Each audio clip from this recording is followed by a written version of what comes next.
We live? Welcome back to another episode of Paper Route. I'm your boy Corey Holmes, and I'm with Ashley, Nicole Moss, and Brandon Marshall. How we feeling today, people? I know, Ashley, you probably got to be feeling good. The Knicks coming off a win. Got the silk outfit on, got the Celine shades on. Feels like a lost member of TLC. Oh, I would say What Marshawn Lynch say? I'm just here so I don't get fined. It's not even sunny outside. We're in South Florida. We report live every single day in sunny South Florida, and it's. I think we're entering raining season. So why do you need? No, we're not even close to rainy season yet. June 1st is rainy season. Was it sunny? It was a little chilly this morning. I don't know if y'all noticed that. It was a nice little cook, but it's always sunny when you're a star, fellas. It's always sunny when you're a star. What inspired the outfit today? I mean, it's silky, it's smooth. I don't know. I just wanted to kind of be cozy, but not like just like sweats or whatever. So this is what it is. I actually really like this outfit a lot. It kind of reminds me of the Creep video from TLC. Mm-hmm. And I actually think was this a Halloween costume when I went dressed as TLC? I think it actually was. So I just kept it.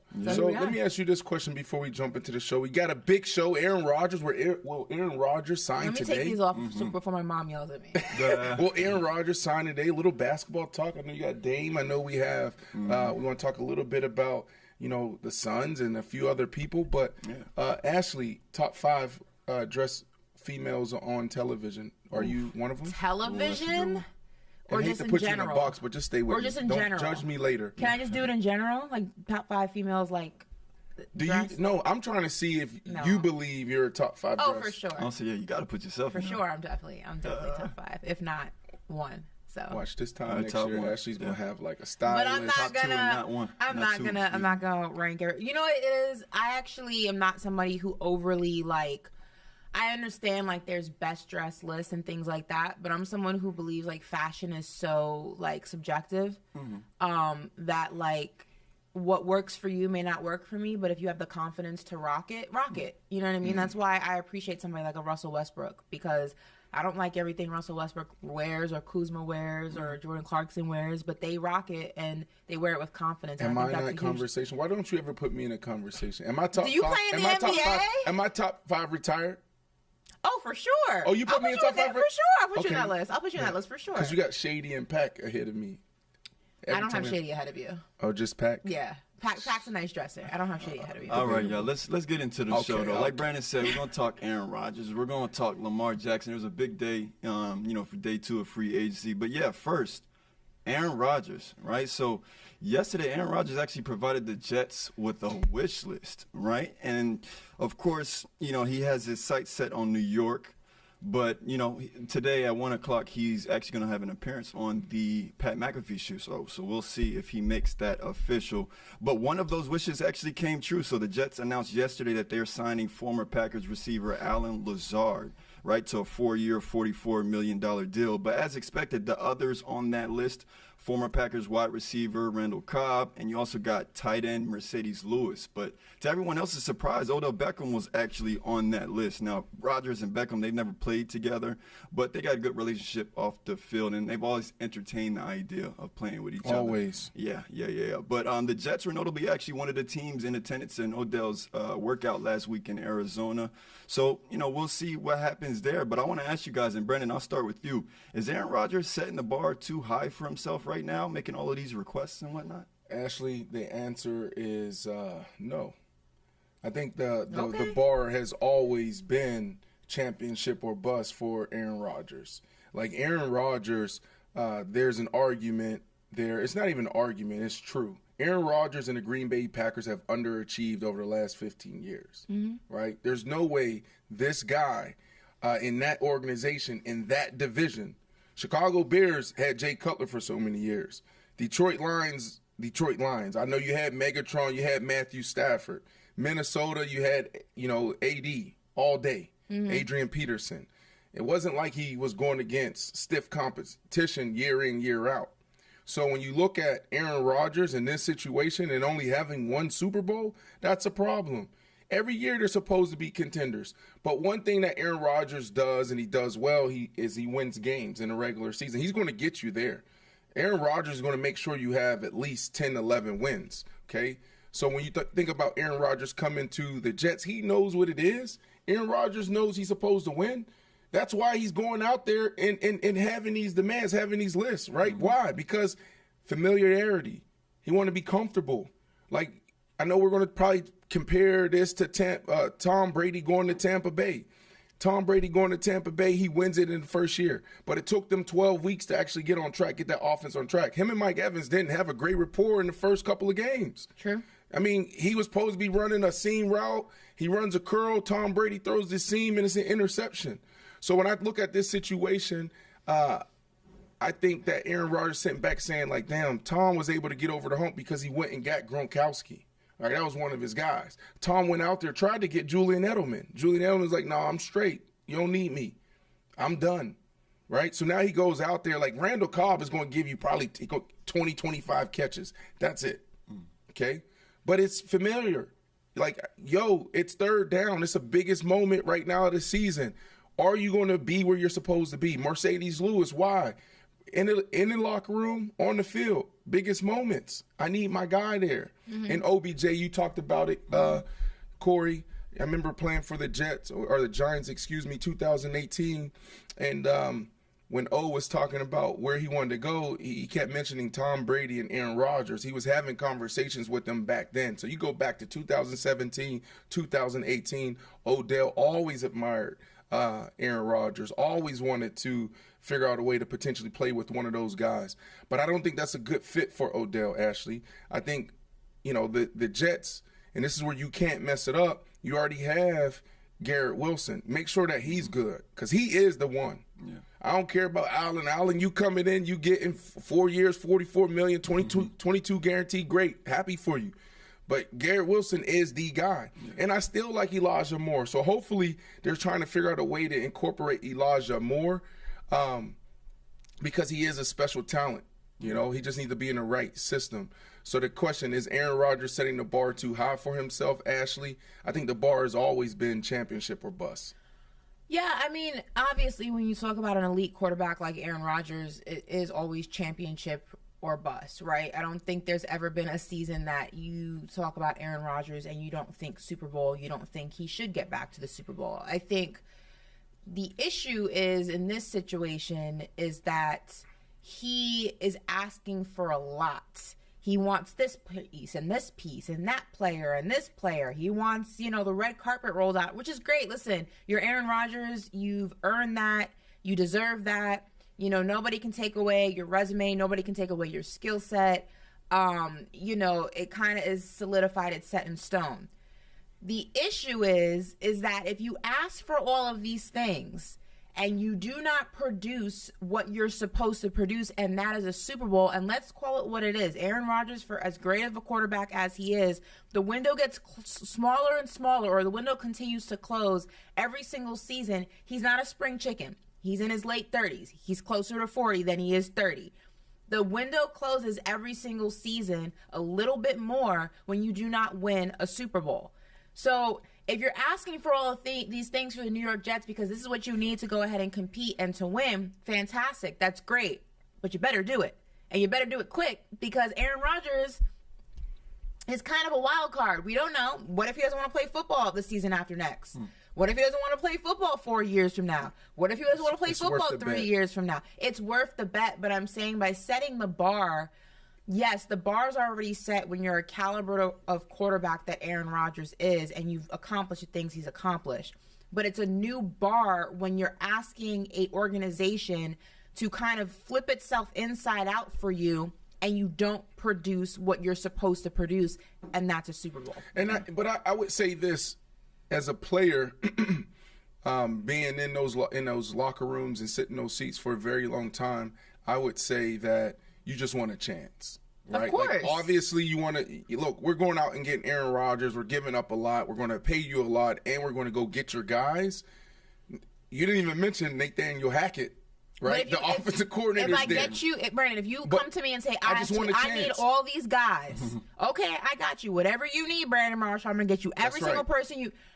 That's on the unspoken word that you are going to give me a Super Bowl in the time that you are there. And if you are not, then you're asking me for all these additional pieces, but you're not producing on your end. That's a problem. So, Ashley, if you're Woody Johnson right now, you're an owner, obviously you want to hoist the Lombardi trophy. Obviously the only goal is to make it. Of course. But wouldn't it feel good knowing that I got a top 5 defense and I got an all-time great quarterback that still can do it at the highest level? But for how long? My thing is just let's say you get to the AFC Championship and you miss. Is it a bust? Is it a bust of a year? It depends on who you ask. It might be a bust of a year, though. I think my thing is, look, you're gonna sit there and say, man, that was the goal. Hold on, but you're the same person, though. Do you know how it feels not to have a chance to compete? You are the same person who sat in this seat you were the same person who sat in this seat and said it was championship or bust for the Phoenix Suns, and Kevin Durant just got there with less than 20 games in the season, fresh off an injury, and what did I say? And that's a lot of pressure to put on a team that has not developed chemistry. Basketball is different. Hold on, and a 34-year-old superstar fresh off an injury. Anything could happen. And what happened? Kevin Durant is out again. Is it championship or bust now? Yes. He hasn't. Let me tell you why. What do you want him to do? Let me tell you why. He's not made of steel. Let me tell you why. It's different. Basketball. It's not different. 1 or 2 players. Now it's about 2 or 3 players. Things have changed, right? A handful of players can control the outcome of an entire year. That's it. Basketball's easy. Football, there's 22 guys. And you can add more if you want to add the special teams. You could drop back at quarterback. Let's say this. Offensive coordinator, he calls the perfect play. We're sitting in the 4th quarter, Ashley. It's 4th quarter. It's 5 minutes to go. We know going against this defense in this situation, if they're trailing in the 4th quarter in this situation on the fringe 40, they're going to go blitz 0. Blitz 0, they're throwing everybody at us, and they're just leaving 3 guys in the back end to cover everything. So we're waiting for this one moment. This one moment happens. We're going to check to this one play, okay? Boom. The scouting team, they got it. Understood the situation. They got it to the offensive coordinator. Offensive coordinator implemented. He calls it. That's hard. Calling plays is not hard. Calling plays at the right time is hard. He calls the play. Quarterback now checks it. Everybody's ready. But the left tackle misses his I hear what you're guy. saying, Brandon, but so it's everything went well. The wide receiver's wide open. I hear what you're saying, but if you're Aaron Rodgers and you're walking into Woody Johnson's office and you're saying, I need this piece, I need that piece, I need this drink in my locker every Sunday, I need this meal in my locker every Sunday, I need this seat on the team plane, I need this. Like, that's cool. Do you, Rodgers? Like, I hope your rider is mad long and you get everything you asked for. But on the other side of that is an unspoken agreement. I'm going to give you everything you need to go ahead and produce wins and produce the ultimate win. If you fall short, that is a problem. I'm not doing this out of the goodness of my heart because I want Aaron Rodgers on the New York Jets. I'm doing this because you're Aaron Rodgers. I believe you can win me a Super Bowl, and you're basically telling me in so many words, these are the pieces you need to go ahead and make that happen. If you don't make it happen, that is a problem. So yeah, by asking for all of these things, you are unspokenly saying, I'm winning this team a Super Bowl. If you don't do it, that's a conversation. So look, I'm here on YouTube Live right now. Also, I'm on IG Live. Ashley, I'm with Josh. Josh in my IG Live said NBA and NFL is not the same. I know it's not the same. It's not the same. That's all I'm saying. I know it's not the same, but still, Aaron Rodgers is setting the bar high for himself. He better produce what he's supposed to produce as Aaron freaking Rodgers. And that's all. That's my only point. Aaron Rodgers. We're not doing this for fun. He's going to be on Pat McAfee's show here at 1:00. We'll probably land the plane a couple minutes before. I want all of you guys to go to Pat's show, watch new media, athletes supporting each other. That's the new thing. That's the new wave. That's the new vibe. So at 1:00, we're all going to go to Pat McAfee's show and tune in to Aaron Rodgers. I don't know if Pac-Man might be on the show today. That's going to be pretty cool if Pac-Man's able to help break some news as well. But look, go to YouTube right now, subscribe, watch us. I'm about to jump off of this IG Live, Corey in the cut and Ashley. Just trying to tell everybody, where we're at. I don't think everybody knows, Ashley, that we're here every single day. Well, Monday through Thursday. Do you think everybody knows yet? I don't know yet, but I guess they will eventually, right? Okay. All right. Anyways, Josh, I'm with you. NBA, NFL is not the same. I win the debate again. My take is hotter than Ashley's, right? Well, look, before we move on from Aaron Rodgers, though, how realistic is it that he gets anybody else on his wish list? Do the Jets sign, Randall Cobb? I think it's realistic they get Odell or somebody like that. I think Odell. I think it's Mercedes Lewis. Mercedes and Randall Cobb. Yeah, I think for sure. It's definitely realistic he gets more pieces that he. But see, I don't think he gets OBJ. If I'm an OBJ, why do you go to that situation? Are y'all listening to me? Why I keep talking about OBJ and to the $20 million. You How does just that work? Said that. What is? Are they winning or are they not winning? Why would Odell not want to go to a winning situation? Odell, if I'm Odell, okay, Odell wants $20 it'll be million. great for the Jets. Right now you have, I don't know what you do with Elijah. Maybe you trade him, but you have Garrett, you have Allen, you have Odell. Right, those are 4 guys that can go. I think that's too much. You got Corey Davis too. So but if it's great for offensive coordinator Nathaniel Hackett, it's great for the organization, it's great for Aaron Rodgers. But what's great for OBJ is OBJ going back to New York, but to the Giants. Why? Because Saquon Barkley, what he rushed for damn near 1,500 yards last year, averaging 4.5 plus yards a carry. Does he care about winning? Yeah, they are. Are the Giants gonna win? And I know this is not on our show, but Ashley, maybe we peel back the layers more tomorrow or next week. But I truly believe the Giants will win a division next year. All right, Corey, go to the next question. What? No. Seriously, think about the moves that they made. Corey, go to the next topic. Are you not watching free agency? I am watching free agency. Corey, go to the next topic. Oh, my goodness. She don't want to talk about that. I'm not even going to. She don't want to talk about that. I'm not going to even dignify that. Why? The Giants are not winning the division next year. I have more faith in the Eagles doing something that has never been done in the NFC East in the past 20 years, and that's winning the division again. The same team back-to-back than I do have on the Giants. Waller is there. I don't care. You go get an OBJ. I don't care if Jesus Saquon was there. Barkley, they're not winning. Make Saquon happy? Nope. The second year? Not happening. Corey, go to the Let's bet that. Go to the next topic. FanDuel Sportsbook.com. Not Bet happening. that. The Giants will win the division. No, they're not. Yeah. All right, guys, so we're going to talk Lamar Jackson next, right? So prior to the beginning of the 2022 season, Adam Schefter and Chris Mortensen had reported that Lamar Jackson turned down a deal worth $200 million in guaranteed money. Right now, yesterday an article was released that included the details of what happened, and Jackson kind of took to Twitter to share his reaction. So we got a tweet that he had tweeted out, right? So it was a GIF that kind of represented his initial reaction to everything, and then he quote retweeted and said, no, it was $133 million over 3 years, fully guaranteed. But do I need an agent? Right? He's suggesting that I didn't need an agent. I did that myself. Right? But then yesterday on Get Up, Schefter provided more information kind of regarding the deal that the Ravens offered Jackson last season. This is what he said. He said he was offered $133 million at signing, $133 million guaranteed. The contract also had injury guarantees that brought the guarantees to $175 million. And then it had a springing guarantee that could have brought the value for the contract to $200 million in guaranteed. Now that's interesting if you ask me, Brandon. Well, no, let me start with you, Ashley. Was this an offer Lamar Jackson should have taken? First of all, those incentive guarantees don't count as real guarantees because a lot of things have to happen in order for you to hit that money. So when I think of a guarantee, I think of what I'm getting regardless of, if the sky is blue and the grass is green. What can I control? Right. What can I control? Like what's actually going into my bank account right now? So it's $133 million, like Lamar said. All the other stuff is great, but there's no guarantee you hit that. So you may never actually see that money.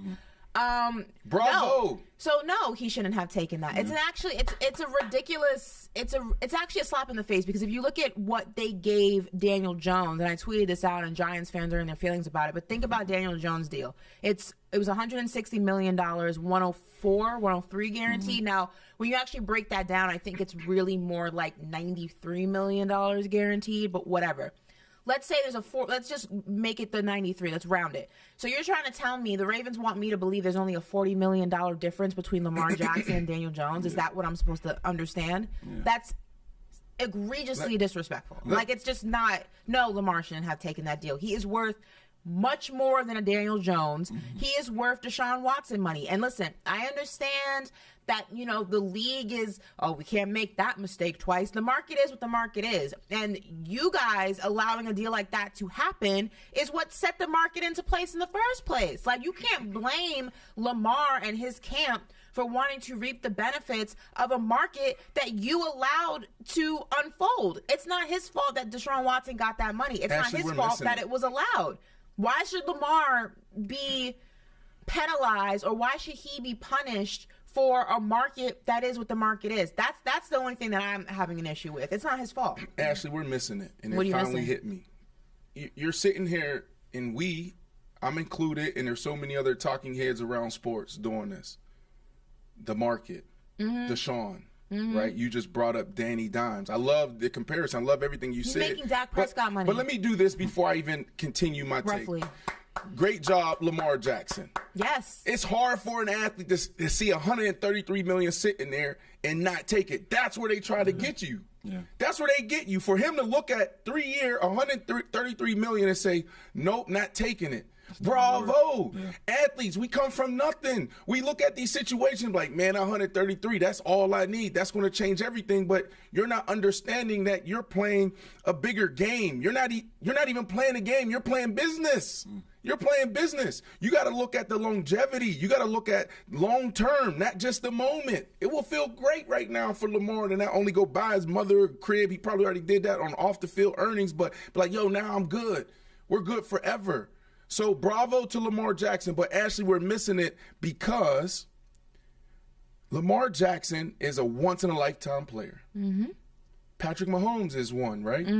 Aaron Rodgers, Peyton Manning, all those guys, right? J.J. Watt, Deion Sanders, even a Russell Wilson, I would say.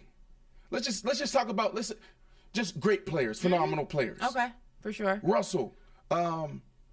Would you say Justin Jefferson, Adrian Peterson? For sure. All those guys, right? What happens when you're a once in a lifetime type player, or if you're that guy in this generation, you reestablish the market. So that's what I'm saying. We're getting it wrong. Oh, what the market says, no, he's a once in a lifetime player, which means he's going to get a once in a lifetime contract. That's what happens. Aaron Rodgers is due to make $60 million this year. Why? Because Aaron Rodgers is like that.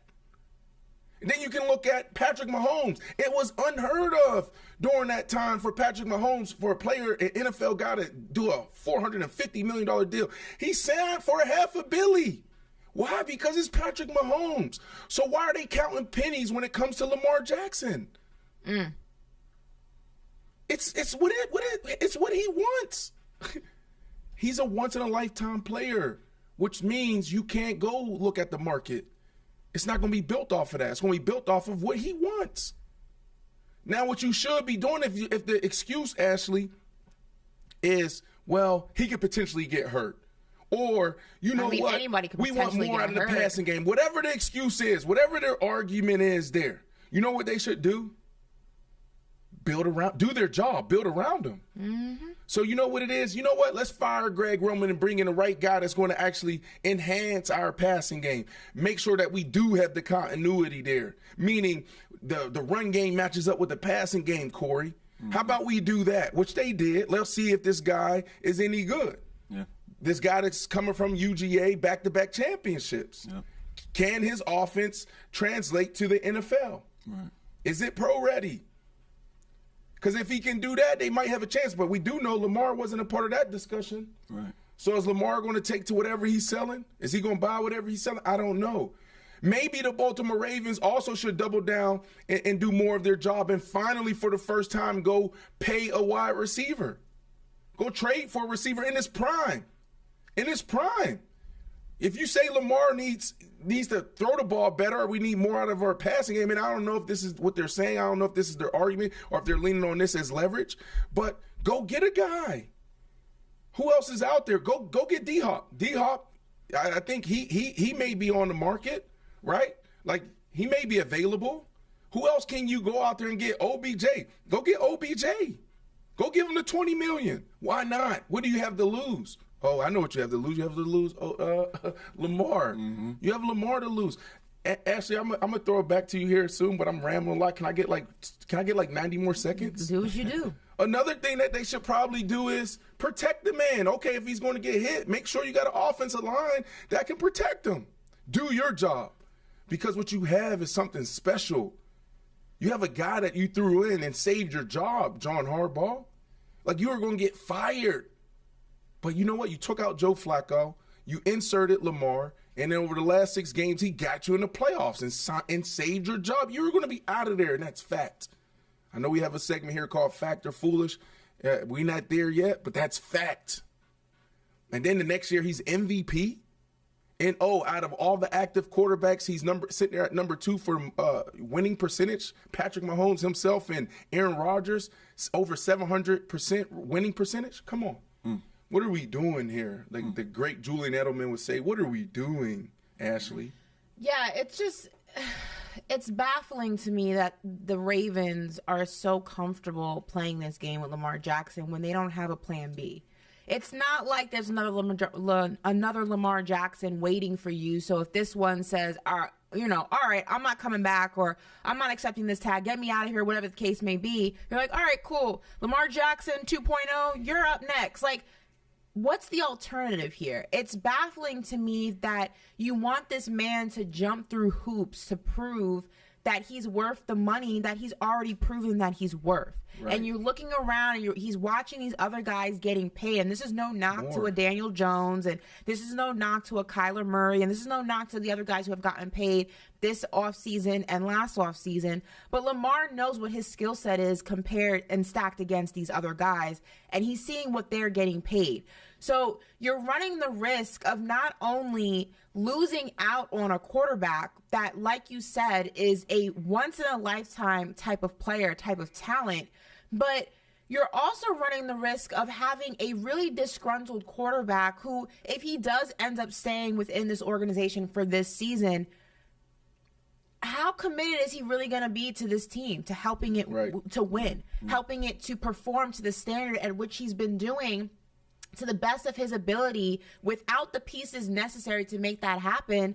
How committed is he going to be to doing that this time around? Because what's the end result? What's the reward for that? It's like you do it. It's like, when you're training, I'm training my dog Cooper right now. He's a puppy. True story. And he is, we're training him and we're teaching him different things, and you reward them when they do something correctly because it programs them to be like, okay, if I sit when I'm told to sit, I get a reward. Relating that to football, if you win games and you're a conducive player and you're a type of player, not only a leader on the field and off the field, and you hit all those intangibles that everyone always loves to talk about. You're the locker room guy, you're the team guy, you're producing as many wins possible, what you have, and it's still not enough. There's no reward for the good behavior, then what makes you want to continue there? What makes you want to continue trying to win? What makes you continue wanting to try to make this franchise and take it to a different level than it's been before you got there? Absolutely nothing. So the Ravens are kind of shooting themselves in the foot from multiple angles with this Lamar situation, and I really just don't understand what the rationale is, because there's not an alternative to what possibly may be the end result of this situation. Ashley, you know what the Baltimore Ravens are? A business? They are a business, but they're the guys, or they're the guy that found their love, but they're afraid to commit. Oh my God! Because they say all the right things. Ashley, John Harbaugh, the general manager. Oh my goodness, we love Lamar. We can't see a future without Lamar, but they don't want to put a ring on it.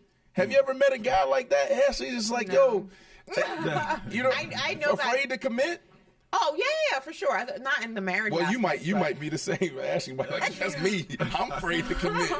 Ashley out here single. Ashley might be like, man, you might be the Baltimore Ravens. Ashley's the Baltimore Ravens. You're afraid to commit. I'm not the Baltimore Ravens, because if I had somebody who I'm a firm believer in, you treat people how they treat you, and Lamar has, in all intents and purposes, has treated this organization with respect. He has treated them with importance. He has prioritized them in multiple ways. He has done everything that you want a franchise quarterback to do. He has treated this organization and has wore this organization on his sleeve the way you would want a franchise stuff there, though. But I'm when saying, you're afraid to commit, maybe it's some abandonment issues. But that's what I'm saying. You're running the risk of having a disgruntled quarterback, and nobody could blame him. I know some people would blame him, but for the most part, nobody could blame Lamar Jackson for having a serious chip on his shoulder against this Baltimore Ravens team for how they have handled this situation, not just this offseason, but for most of his time there. This is the last thing I would say to this, Ashley. I think the problem is their blueprint to success. Like, there's no arguing that the Baltimore Ravens are one of the best organizations. The way they're run, the way they're ran, and how they operate, and also the product that they put out on the field.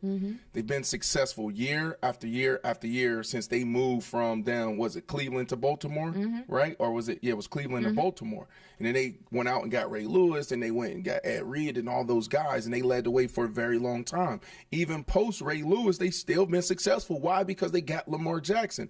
But I say that they're like suffering from their own success because it was play defense and run the ball. We're not going to go out there and pay. That's certain teams' philosophy. We don't need a wide receiver in this system. They've been running the same defense since day one. Even on the offensive side, it's not like this new offensive coordinator is coming and changing the whole playbook. No, the new offensive coordinator has to learn their language. If you're an offensive coordinator, go to the New England Patriots, you're not going and saying, I'm implementing my system. No, you're going to learn my system and you're going to run it my way, right? And so you have these teams that are, they just get stuck in their ways and they don't know how to adapt. I felt like the New York Giants was like that for a very long time. Chicago Bears, they've been at the bottom of the barrel for years because they run it the same way, even down to the socks. Our tradition, we got to stay this way. And so this is a defining moment, I feel, Corey, for the Baltimore Ravens because they may have to change their approach and their philosophy, which is uncomfortable. Ozzie is still there. He's not the general manager anymore, but he's still running things. You saw the combine. He was sitting right there by John Harbaugh. They're still doing the same things, right? So, well, Ozzie, there's not another Lamar Jackson waiting for you. So hop out your old ways and hop out them quick, Playboy, because you can't do this. There you go. So. Well, 4 p.m. Eastern time today is when teams will be able to officially submit offer sheets to Lamar Jackson. So we'll see, what happens with that situation. Woo! Yeah. Moving on. Let's take a look at, some of the bigger transactions yesterday in free agency. I mean, honestly, day 2 was probably bigger than day 1. But, to name a few, right? The Raiders, right, trade tight end Darren Waller to the New York Giants. You got the Cowboys trading for Stephon Gilmore. And I thought what was good, too, was that the Miami Dolphins, retained both of their running backs, Jeff Wilson and Raheem Mostert. So, Brandon, I'm going to start with you. What day 2 moves stand out to you? Day 2, free agency recap. Like you said, Jacoby Myers, Tyler Heineke, Rashad Penny, Samuel Pernay, Darren Waller. Darren Waller is a guy, right? Like, there's 2, Darren Waller and Allen Lazard. Allen Lazard, because of the whole Aaron Rodgers thing, figuring out where he's going to go, what is he going to do. I think that kind of solidifies it. He's going to the Jets, probably make that announcement here on Pat McAfee's show in 45, 50 minutes. Waller, that's a big deal. Ashley doesn't want to talk about it. She doesn't want to have this conversation right now. It is a big deal if he can stay healthy. Win the division. This team is a better team to me than – I can't say that yet. But I really like the moves that they've made. Even before this, I mean, they got it right with, the Danny Dimes contract. Saquon, I know Saquon's not happy sitting here being on a non-exclusive, making $10 million. So he could be a guy, right? Another team can come in and offer him. So he could be on his way out. Let's not sleep on that as well. But if they can find a way to make him happy, then they're in a really good situation. I still think they need a guy like OBJ, but Brian Daboll, what he's been able to do in year one with the Giants is special. That defense was really good. Remember, the defensive coordinator came from the team we just talked about, the Baltimore Ravens, right? So he brings a nice philosophy, a nice brand of football there. So Waller may be the biggest one from a day two standpoint. I like Waller. Sure. I wasn't expecting that. Yeah, I mean, especially because he just got married. And I know that's brutal. And his wife plays for the Las Vegas Aces, and now they're going to be, a bi-coastal. That's tough. Yeah, listen, they're not romantics. They're not romantics in the NFL, apparently. I don't know that. Yo, think about that. If you're Plum right now, how do you feel? What is going through your mind? Their season's somewhat there's not too much overlap for their seasons. When he's in training camp, the W season will be ending roughly. Okay, so she'll be able to go to New York? There's slight overlap. There's slight, but it's not it's not too bad to where they'll never see each other, but there is a slight overlap. Did you know they were dating? What, Brandon? I personally did. You did? I didn't know that was kind of. You didn't know they were dating? Low. No, I just saw. There wasn't on the low. There was pictures of them everywhere. I learned yesterday that they were dating. I didn't know that either. For real? Yeah. Do you like them together? I feel like I should have known that two superstars were dating each other. I don't know. Maybe they were just low key. They're a super cute couple. Yeah, and he's awesome. No, but there's been pictures of them. They've been at UFC matches together, and me and Brandon missed all of them. Let me ask you this question: why did they trade Waller? Yeah, it was a confusing what is move to me too. See, are you starting to see Jacobs is not very happy about it. He tweeted out what he tweet out something about shit's not fair or something like that. I don't know what he said exactly, but are you starting to see what your beef is with him? Why I feel the way I feel about Josh McDaniels? What are we doing? Ashley, this is a prime example. It's not about the players. It's about my plays. You have Darren Waller. Just before last year started, we were saying he was the best tight end. We weren't talking about Travis Kelce. We were talking about Waller. Now he's gone. Derek Carr's gone.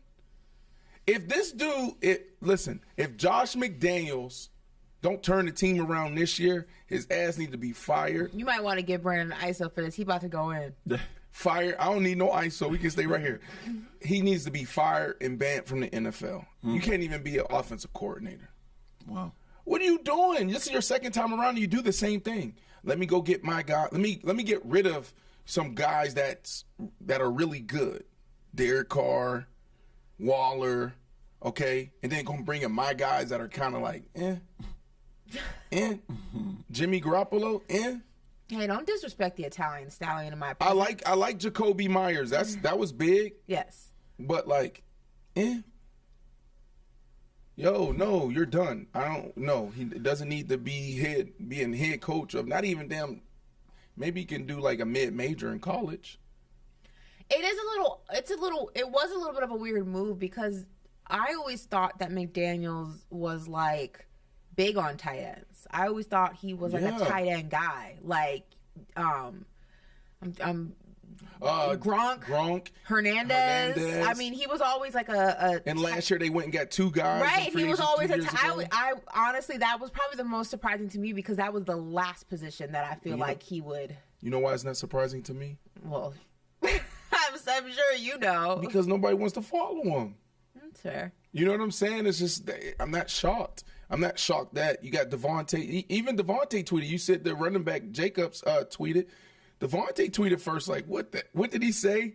I wish we had today. You think Devontae wishes he could go back in time? No, he said what he say shouldn't have left Green Bay because we going to New York right now with A-Rod. Right, but when Jimmy G's news broke, he came out and he was like, if you haven't hit me, if I haven't talked to you in 3 weeks, don't hit me about this shit. That's what he said. Yo, don't come calling me now, trying to get my thoughts on Jimmy G if I haven't talked to you. He's not happy. And then he had to come back out and say, you know what? Jimmy G, we good. Y'all blowing it up. We good. Let's run it. No, you're unhappy, Devontae. I don't know that. He's unhappy. All right, what we got? Well, look, I wanted to get you guys' reaction to an update today. The Eagles announced that they're releasing Darius Slay, a 5-time Pro Bowler. What are your reactions to that? Well, I mean, I'm a Cowboys fan, so. Yeah, you said I'm cool with that. I'm cool with that. What about from a non-biased standpoint? Pass it to Brandon. Hey, I know a team. Hey, we go to the Jets, baby. Uh-oh. Brandon, Let's you load can't up. have everybody on the Jets. Like, You know what else? You know where he's going to end up? Yeah. Denver Broncos. Oh, with Patrick Surtain on the other Here side. are the teams. Here's the That actually teams. might be My a good teams. landing My spot. ex-teams that I would love to that'd see be kind him. of fire. The Jets, you know, look, towards the end of your career, you probably got 5 more years. You know, if you want to go to safety, whatever. I don't know. You're on your own timetable. But the Jets could be interesting. Go finish it off. You're so close to winning that Super Bowl. Miami? No. Denver. You got Surtain on one side. You go get an experienced guy like this. I don't know how they'll. You know, you need 3 corners now. You can't just have 1 or 2. You got to have 3 corners, right? So I like him in Denver. You know where else I like him? One of my ex-teams? Seattle? Chicago. Seattle would be nice for him as well, but Chicago, we talked about this yesterday, Ash. Chicago will probably have the biggest turnaround out of all the teams in 2023. Yeah. The Chicago Bears. Who do you think, right? Someone in the chat wants to know why you're such a Jets guy when you always got way more love in Miami. I never got love in Miami. Outside of the hood, there was no love in Miami. Like, look, when I go to the hood, everybody loved me in Miami. All the dreads, everybody with gold teeth, everybody loved me. Like, love, still to this day. But the fickle Miami Dolphin fans, hell no. I came in and gave them 1,000. They haven't had a 1,000-yard receiver in like 15 years, Ash. I come in year 1 with Chad Henne, Matt Moore, and Tyler Thigpen, and some other quarterbacks. And I still gave him 1,080-something catches. And they like, that's not good enough. He's terrible. He sucks. Why would y'all give him all that money? Second year, did the same thing, make the Pro Bowl. They still not happy. They don't. I don't know what Miami got a thing with wide receivers. Maybe they're getting it right with Tyreek Hill and now Waddle. But you had Jarvis Juice Landry as well. Nobody caught more balls in the first 3 years than Jarvis Juice Landry. Why didn't y'all keep him? The Miami Dolphins, most fickle fans in the world. Hope that answers your question, but sir. I love Miami. I love Miami, and I love the hood of Miami. I don't love the fickle fans. Yeah, the fair weather fans. And you know what it is? Where are you from, Ashley? And I know Mom and Dad is watching here. Where y'all from? We're from New York. See, that's the problem. That's the problem. What's the problem? Miami is made up of a bunch of New Yorkers and people all over the place. It's a transient city. It was not the case when you were playing. All y'all come down here and it's just that like was not the case. The when you stadium is made of That people. was not the case when you were playing for the Dolphins. Don't put that on us. I'm just saying. Don't put that on us, sir. We were not there. It was not the transient state it is now when you were playing for the Miami Dolphins. Those were true-bred Miamians. I'm just saying. That were having the smoke for you. Don't put that on us. Has your dad ever taken you to a Dolphins game, not when you guys weren't playing or the Dolphins weren't playing the Cowboys? No. Why would I go to that? Okay, For what your reason? dad's a real one then. Well, because that's what usually happens, No, right? the only time it's like, I've ever okay, we're been here. Let me was- take my daughter. Let me take my son to a Dolphins or the only time Heat we game. have ever been to a Miami Dolphins game was when they were playing the Dallas Cowboys and Tony Romo was still the quarterback. So, and Jason Witten was still playing. What was the most legendary Dallas Cowboys game you've gone to in person? Obviously, I've only been to one Cowboys game, and it was here. One? I've never been to. One in your I've life? never been to AT&T Stadium. That's No. interesting. At Jerry's World. As I haven't big as a gone Cowboys yet. fan. I Oh, haven't. we're going this year. I haven't gone Yeah, you yet. It's gotta on my go. list. I haven't gone let's yet. go this year. I haven't The gone schedule yet. hasn't been released yet, has it? No. So let's pick out a game. And let's go. I Let's haven't gone. really do it. It's on my list though. I was able to take my dad to MSG. I got him on the court. You know, he has a picture of him standing, center court on the Knicks logo. So that was really dope. And then Cowboy Stadium's next on my list. So do we have to take your dad and your mom and Cooper when we go to the I don't Cowboys think you have to game? take We're gonna Cooper. take the whole family. I don't think Cooper cares. Cooper might. Get a family picture Cooper right is a on the Cowboys star. fan. Cooper is a Cowboys fan though. Yeah. So he might. Yeah. Yeah. All right, guys, let's actually move on. Okay, Let's transition to the NBA though, right? So on former NBA player and ESPN analyst JJ Redick's podcast, The Old Man and the Three, Trailblazer point guard Damian Lillard opened up about how he feels about the current state of basketball. So we actually have a clip from that interview. Let's show you guys real quick. The NBA I play in now is not the NBA that I came into. And I expect it to evolve. Everything is constantly changing. But, like, I feel like I play for the love of the game. Like, I want the competition. I want to know what it feels like to win. I want to see my teammates do well. I want to see my teammates get paid. You know, like, I enjoy the bonding part of it. Like, we spend more time with each other than anybody. But now it's like, that don't count. Regular season don't count. Get a ring. You know what I'm saying? Like, this guy's the MVP. This guy did this. He the first. It's like, bro, what is this stuff? Like, what is this? You know what I'm saying? Like, I don't want to make it about my situation, but I was talking after a game like a week ago, and I was just like, they was asking me about Dame, but like, to win a ring, and I'm like, bro, I don't need to prove to y'all that I want to win a ring. Why the hell do I play? Like, I don't need to prove that to y'all, but we cannot keep acting like, while I understand we play to win championships, we all want to win a championship, we can't keep acting like nothing matters, like the rest of the stuff, the journey doesn't matter. We can't keep doing that. You know what I'm saying? So I feel like there's so many ways that the league is different. There's so many ways, and I think about it all the time where I'm like, man, I don't know if I can just play a long, long time, because I don't enjoy what the NBA as a whole is becoming. Now, Brandon, I'm going to ask you first. Now, as a former player, obviously, you know, different sport, but what are your initial reactions to this? I understand where he's coming from. I don't know if he's articulating himself the right way. I think what he's saying is over a lot of people's heads. It's like everybody wants to win a championship. And obviously he's been talking about how to win the championship, and that's the difference between him, KD, a Steph, a LeBron, a D-Wade, so many other guys. What I really believe he's trying to say is, you know, why are you guys disrespecting all these other greats that haven't won a championship? I'm a great. And whether I win a championship or not, that shouldn't determine my place in history. Now, a certain part of history, right? Because if you have that conversation as far as like most winningest or, you know, titles, that's a whole different conversation. But we're just talking about basketball. Man, like I looked at this, right? Allen Iverson, he hasn't won one. Mm-hmm. Chris Mullin, Reggie Miller, Grant Hill, Tracy McGrady, okay? Dikembe Mutombo, CP3, Russell Westbrook, Dominique Wilkins, Patrick Ewing, Steve Nash, James Harden, Charles Barkley, Karl Malone, Stockton. Mm-hmm.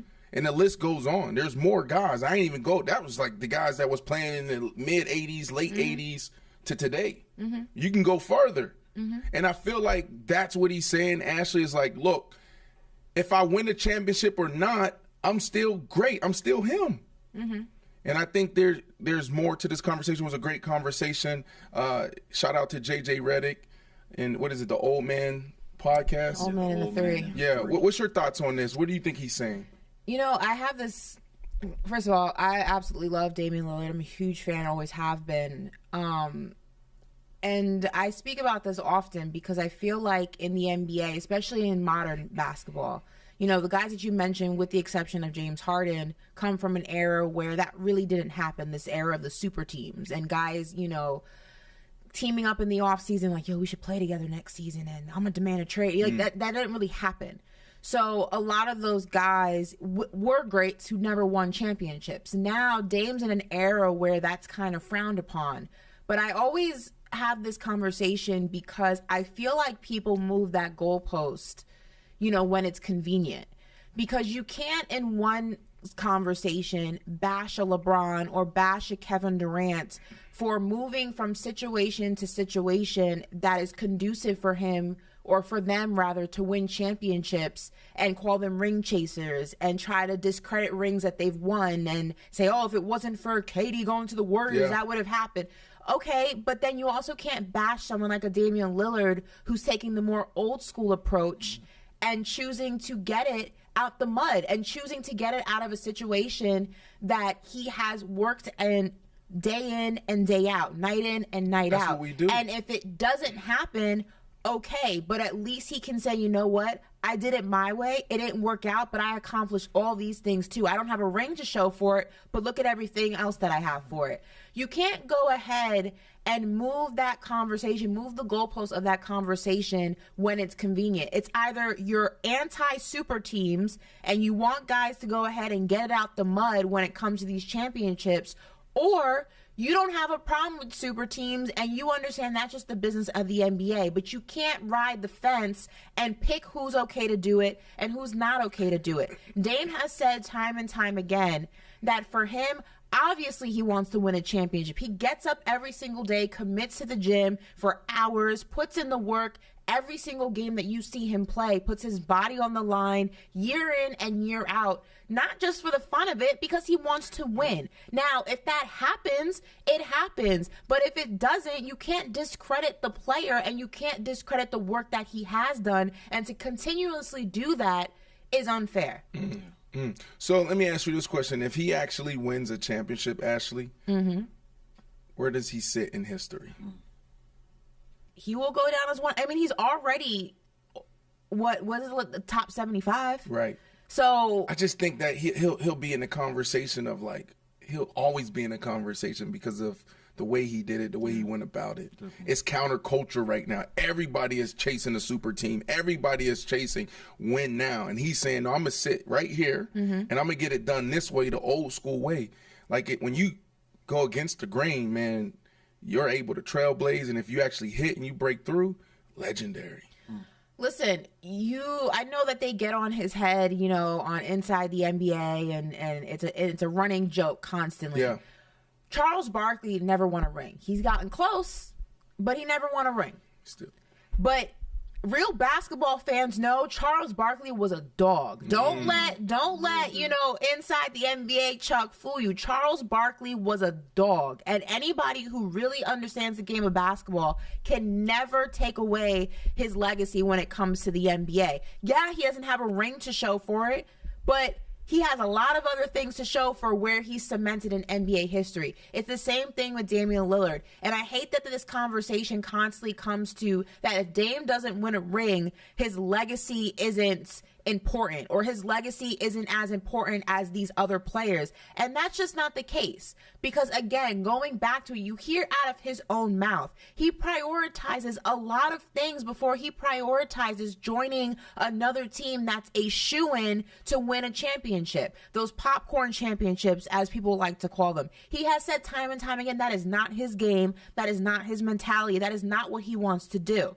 And there's nothing wrong with that. We have to stop equating rings to legacy. There's more to a legacy of a player than just how many rings they have on their finger. Now, yes, when you start talking about the greats and the GOATs, rings will always be in the conversation. That's why people say that Jordan will always be the GOAT compared to LeBron because he has more rings right now. Or Kobe has more rings. That will always be in the conversation.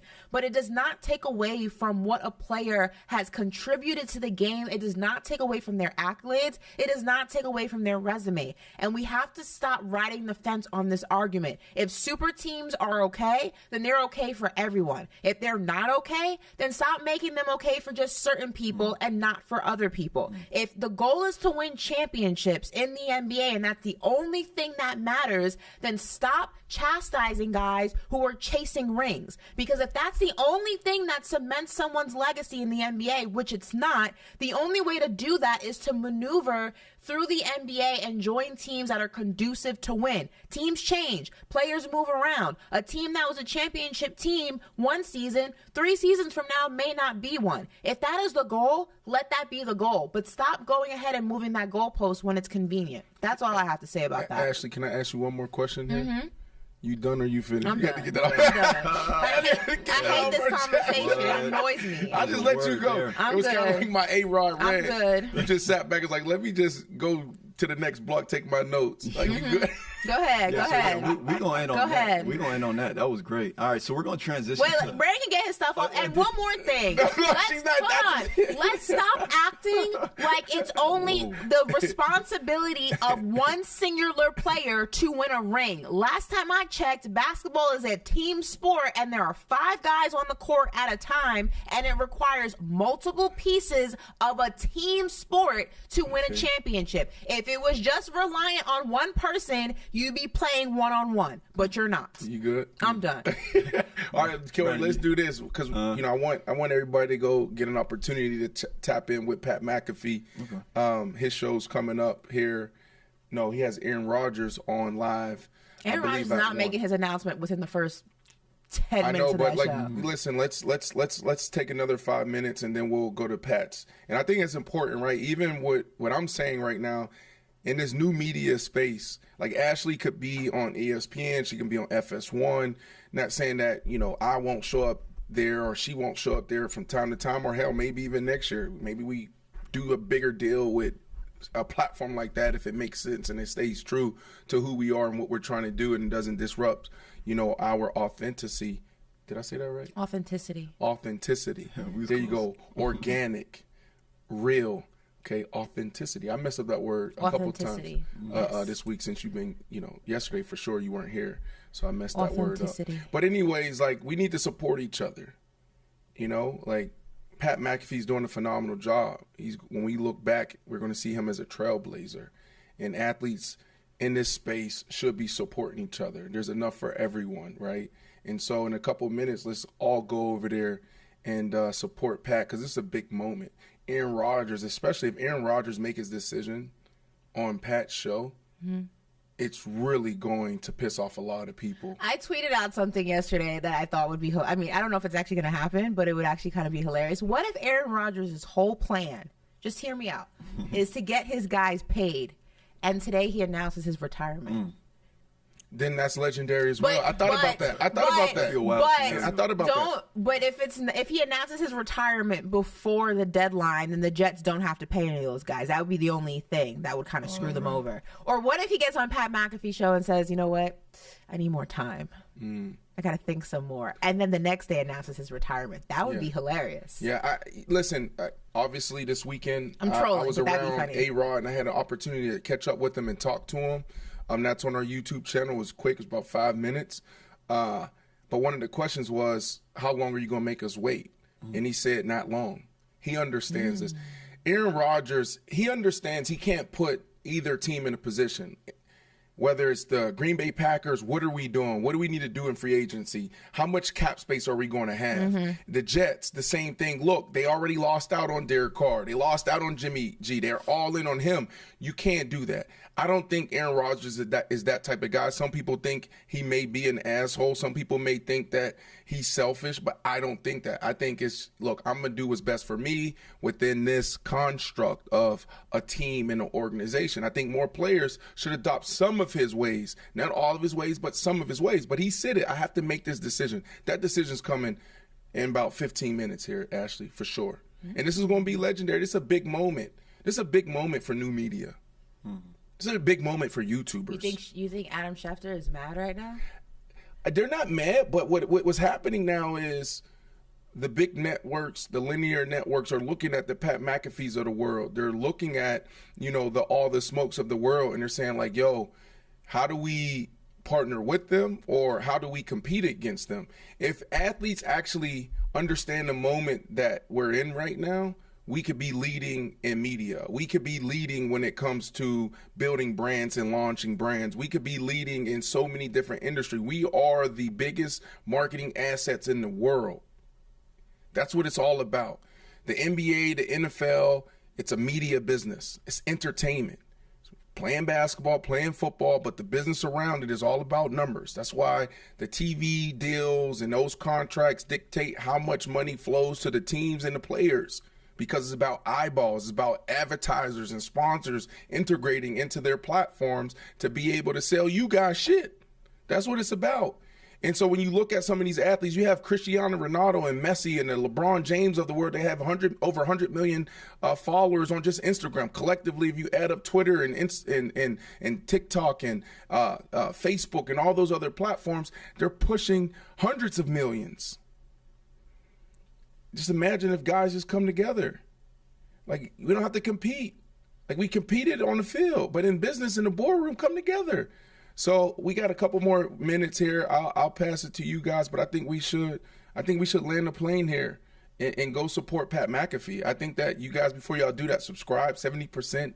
Did you know this, Ashley? 70% of the majority of people watching any YouTube shows, they're not subscribers. Interesting. Yeah, all you gotta do is YouTube it.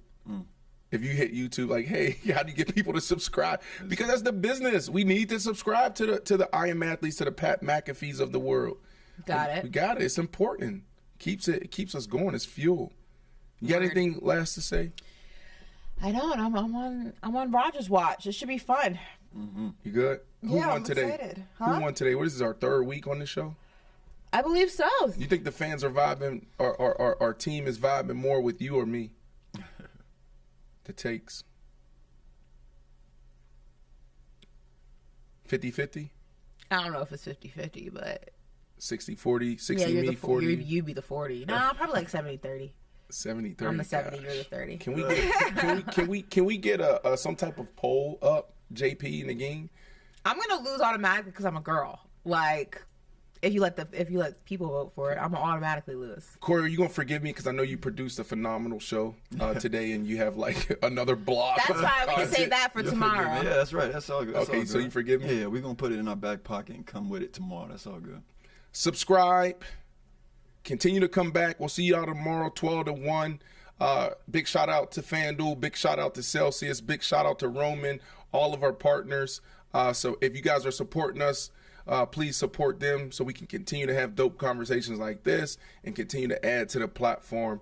So super excited. Also, send in your suggestions, right? Like, we're sitting at the table all the time with dope brands. So what brands do you guys want to hear from? What do you want from the brand? Say, yo, so I can sit there and be like, yo, this is what our audience is saying, Ashley. The audience is saying they want 25% off, 30% off, or they want this type of experience, or they want this product. Why can't the fans be involved in our discussions with these brands?